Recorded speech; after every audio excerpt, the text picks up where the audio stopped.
Hey guys, Dr. Israetel here, back for talk number 4, I believe, of our nutritional priorities for body composition.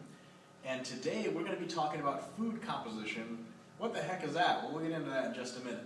Let's review really quickly our top priorities for body composition change, which include number 1, calories in, calories out. Number 2, how many macronutrients a day you're eating, of what kinds. Number 3, nutrient timing. And last and least, we have food composition. We'll also be talking about supplements, but that'll be another discussion a little bit later on. Food composition refers to protein, carbs, and fats, specifically the kinds and qualities of those that you are eating. We'll get to that in just a sec. But let's keep something in mind during this whole conversation on food composition. Where is food composition on this priority list of 100% magnitude of being able to change our body to a diet? Where are these details that we're talking about today? Well, all the way up there in that tiny little yellow box, all right?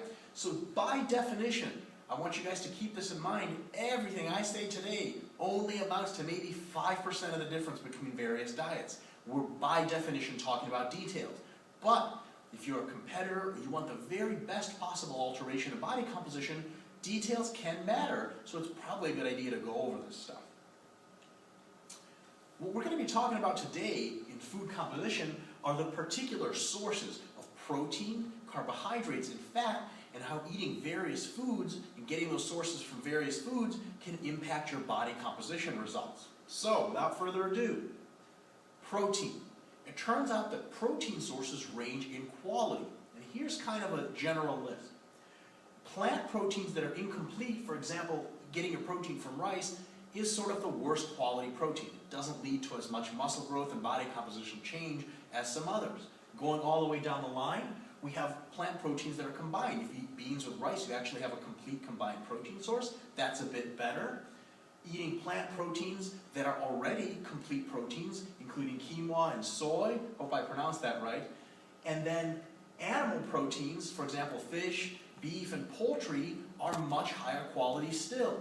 Last, we have animal proteins including milk and eggs, and of course the extracts of those which are used to make protein powder, which are the highest quality proteins available. So, where you eat your protein on this list doesn't matter much, but it matters some, a small amount.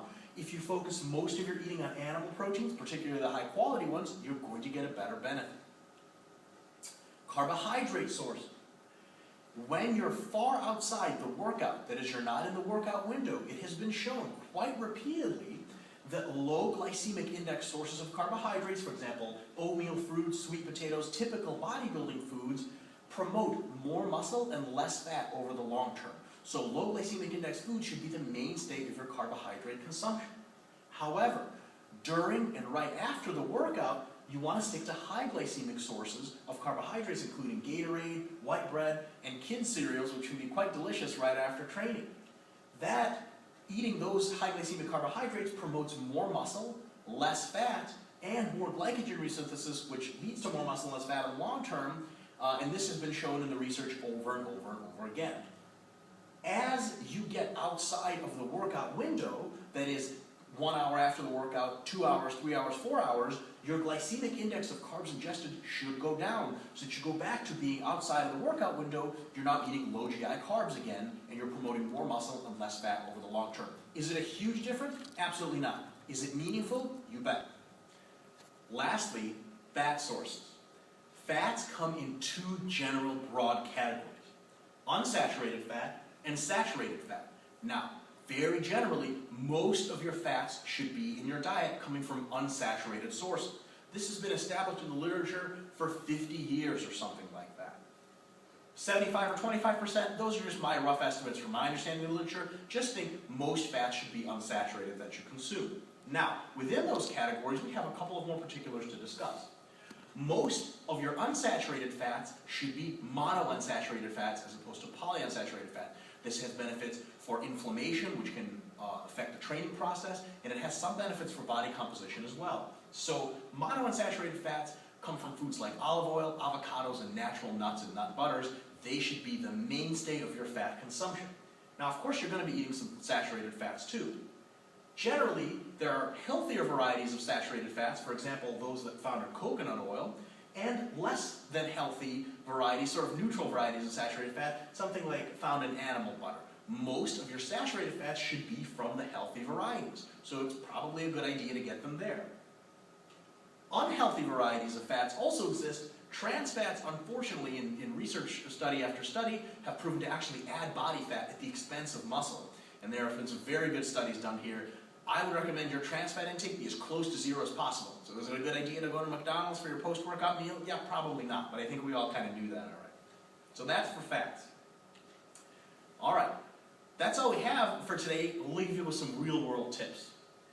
Vegetarians and people who do not consume animal proteins can do very well with body composition, but animal proteins still offer an advantage. If you want the absolute best in body composition, you have to consume animal proteins. Number 2, the glycemic index of foods matters. It's sort of fallen out of favor late. It matters some. Does it matter a lot? No way it doesn't matter a lot, but some counts. So if you plan on eating Fruit Loops for all of your carbs for every single meal versus oatmeal, you're going to be doing an uphill battle with your body composition, for sure. And lastly, most of your fats should come from monounsaturated heavy sources. For example, natural nut butters, avocado, olive oil, things of that nature. You can add special healthy fats, coconut oil or something like that, for a possible enhancement in body composition and health, but you shouldn't be eating coconut oil out of the jar. Most of your fats should be monounsaturated, and there's lots of very good literature to support that. All right, that's all I have for you today. Join us next time for supplement discussion.